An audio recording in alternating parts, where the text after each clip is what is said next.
sobrang tataba ng mga crabs na to. Binili ko to, buhay pa sila. Bagong huli.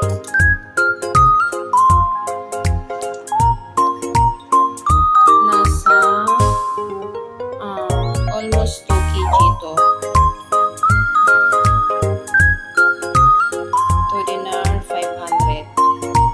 Kasi nasa 1 dinar 500 yung isang kilo.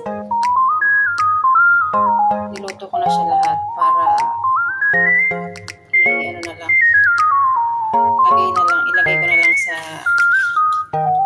fridge yung iba. Kasi pag freezer mo yan, hindi na mawawala na yung taba.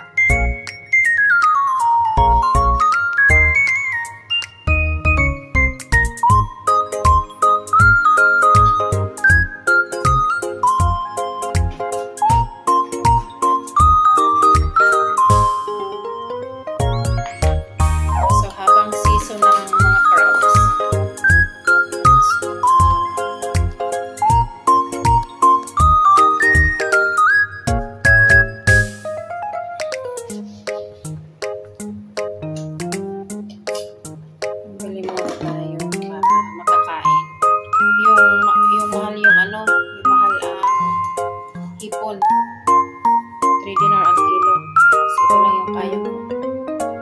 Marami na siya. Ilang days na yan na pangulam. Tapos bumili ako ng gulay. Binabaw ko dyan sa para ma-steam siya, maluto. Inalis ko lang siya. So yan ang kakainin ko. Gulay lang.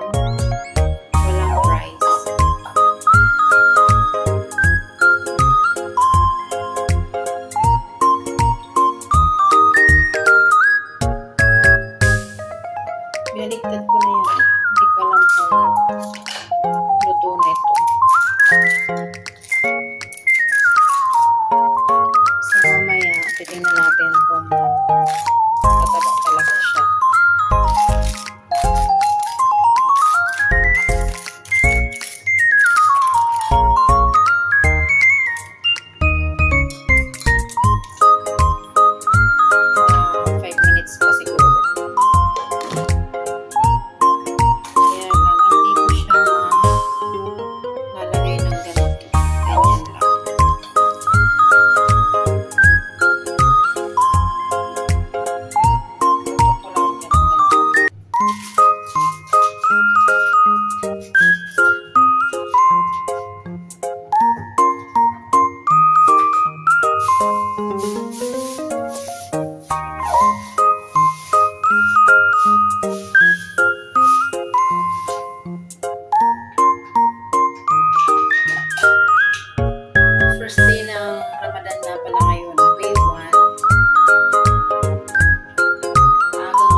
Ito ang itsura ng bayabas.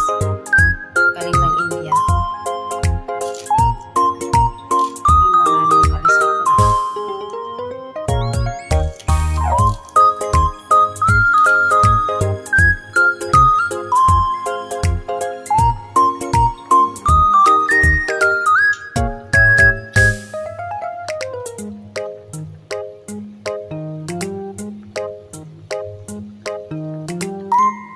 Paborito kong seafood.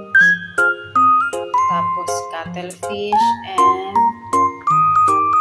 yung hipon.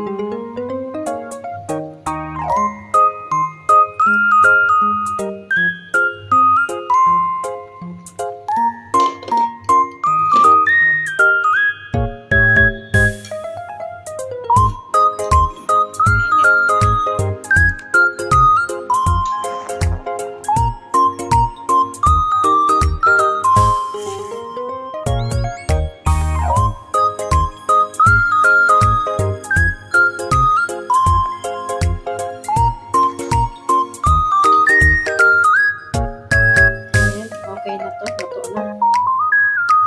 So, alisin ko muna to kasi iluluto ko yung mga gulay ko dito sa sabaw ng crabs na to. So, alisin ko muna to. Lipat ko dito.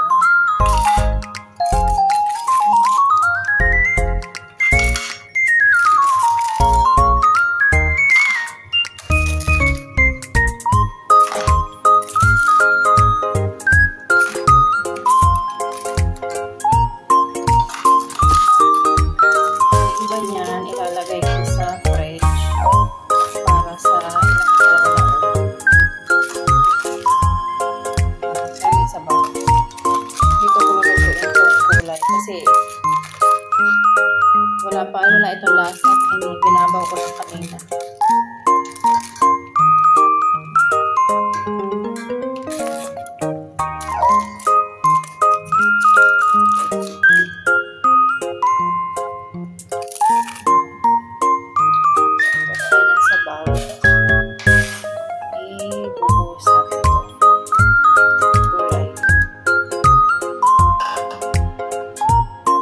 Ano to, spring onions, tapos nilagay yung sili yan. And then yung eggplant.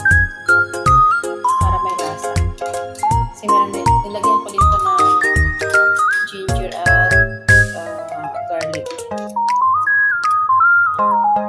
Susok ko siya dyan para malasa. Hindi ako mag-rice. Ito lang kakainin kong gulay.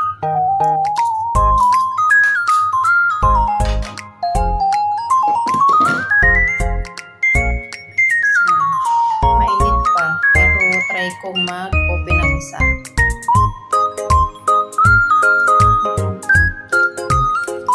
Mainit pa siya. Iikot yung aking kawali. Isa natin. Ano pa ba? Oh, pa nga.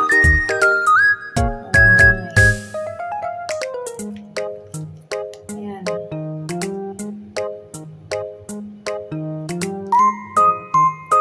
Kasi mga buhay pa ito.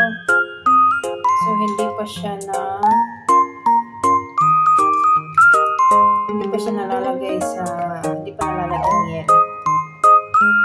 As in, may mga buhangin pa nga yung yung mga kalamay niya kanina.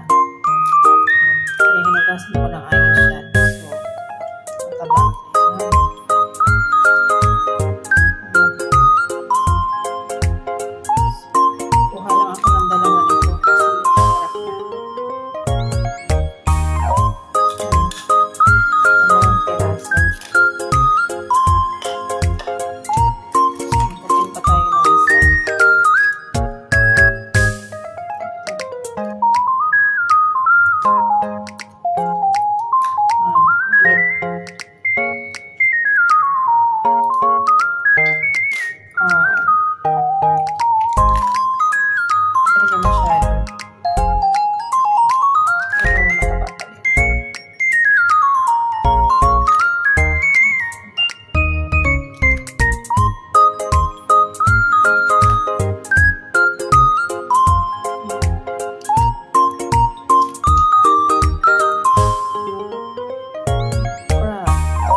season niya.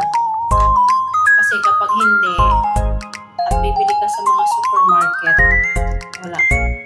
Masayang lang yung pera mo. Ito yung pinakamalaki. Hindi ko alam kung nakapait ko, pero maulam ko to hanggang buong linggo. Kasi ang dami niya. Ang laki nito.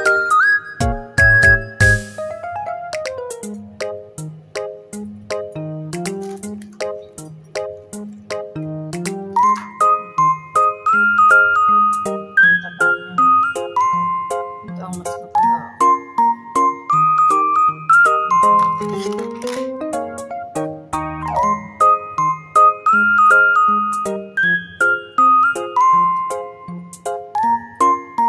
Sa ibang bansa, hindi sila kumakain ng taba na to, tinatanggal nila. Ang kinakain lang nila